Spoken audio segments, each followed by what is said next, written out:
In this video, I would like to talk about the personal pronoun.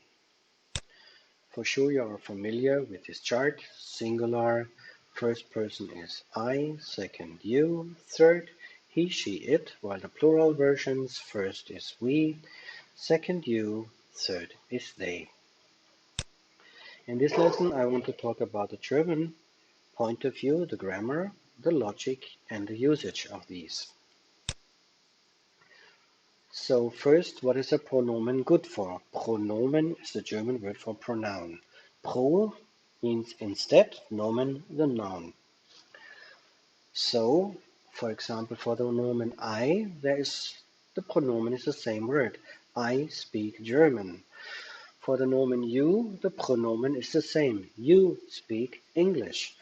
For example, for the nomen the father, because it's masculine, we can use he. He speaks German. For example, the mother, feminine, we use she. She speaks English. The neutrum child, we use it. It speaks French. And in the plural, it's similar. We, nomen, is the same pronomen.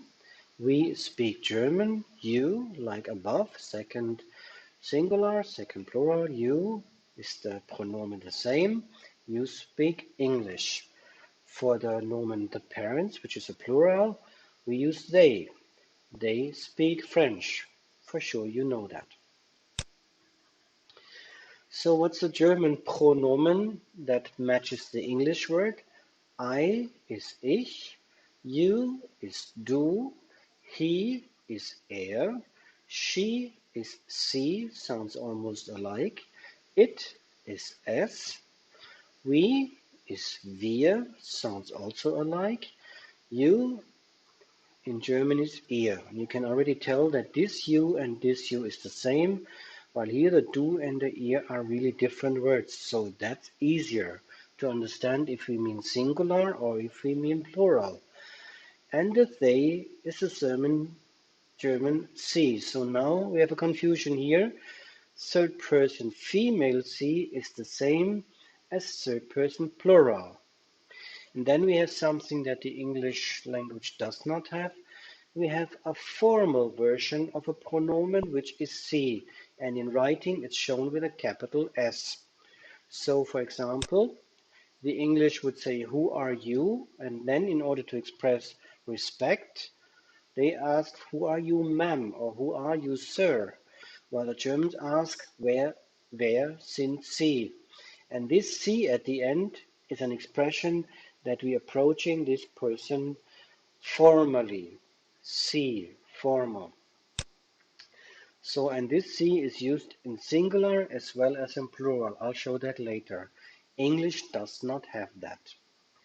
And not to forget, er is masculine, sie is feminine, and es is neutrum. So this is the bigger view with more details here, but normally you see it like that, shrinked, compressed. In third person you only read he, she, it, SES. And in third person plural you see they, and in German the sie for the plural sie, they, and the formal sie are in the same plural line. Again, the English language has no pronomen for the formal sie. They use sir or ma'am instead to express respect. For example, thank you, sir.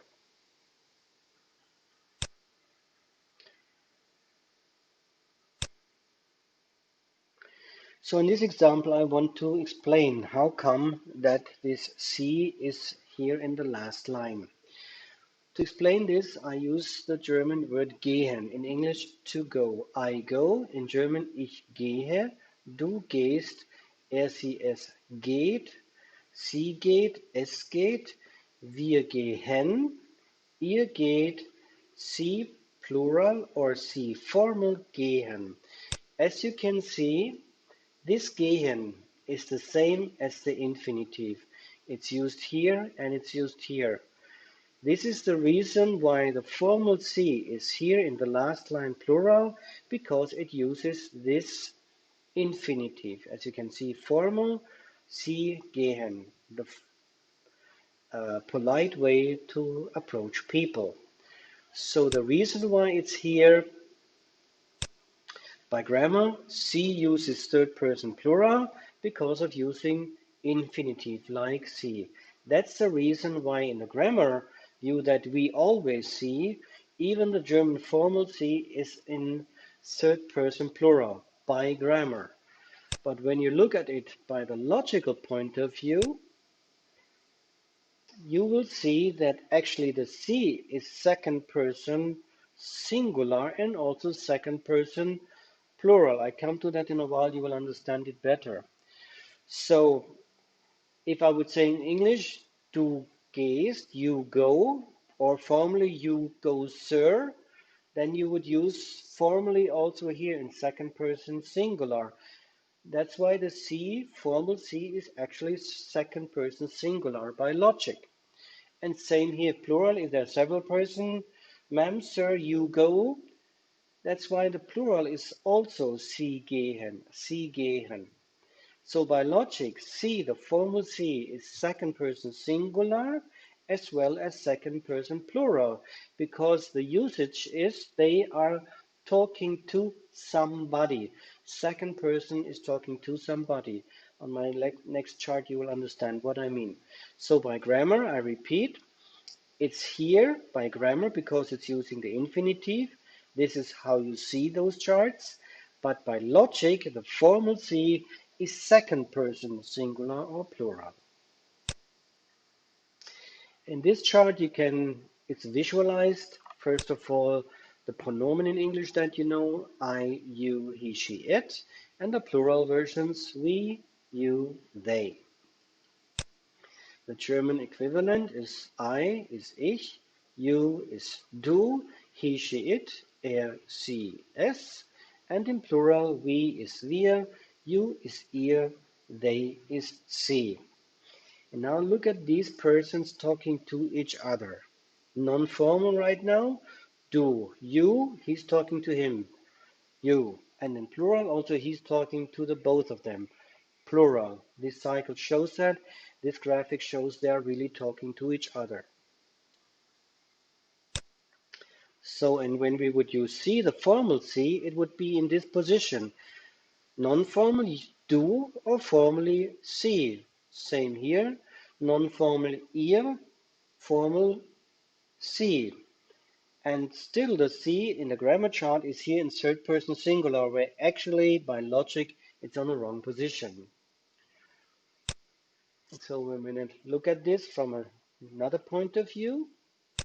In first person, singular or plural, we talk about ourselves. And look at this word, we talk about. We talk about ourselves. I talk about myself. We talk about us. For example, me and my friends, me and my colleagues. In second person, you see the cycle again around these people. We talk to somebody. Second person, we talk to somebody, either non-formal with du or ihr if plural, or if we are formal, we say sie in singular and the same word sie in plural if we talk to somebody. Please look at this too. Therefore, the last one in third person, we talk about somebody else. He or she or it talks, they are talking about somebody else or about others. Die war sie plural here, yeah? So meaning first person about, second talking to, third person again about somebody else. And while first person we talk about ourselves, and here somebody else. So the summary of all of this is here. By grammar chart, you see this kind of view with a formal C in third person singular, because the formal C is using the same infinitive like the plural C. That's why in the chart it's on this position. But by logic, as what you just learned, it's actually the second person singular or second person plural, because the usage here is these in second person are talking to somebody, formal or non-formal. And again about the preposition. In first persons, we talk about, I talk about me, or we talk about us. In the second person, you talk to somebody, or you, several people, talk to others, directly to them. And in third person, he, she, it talks about somebody, or they talk about others. I hope this gave you an idea about the usage of German pronomen. Thanks for watching.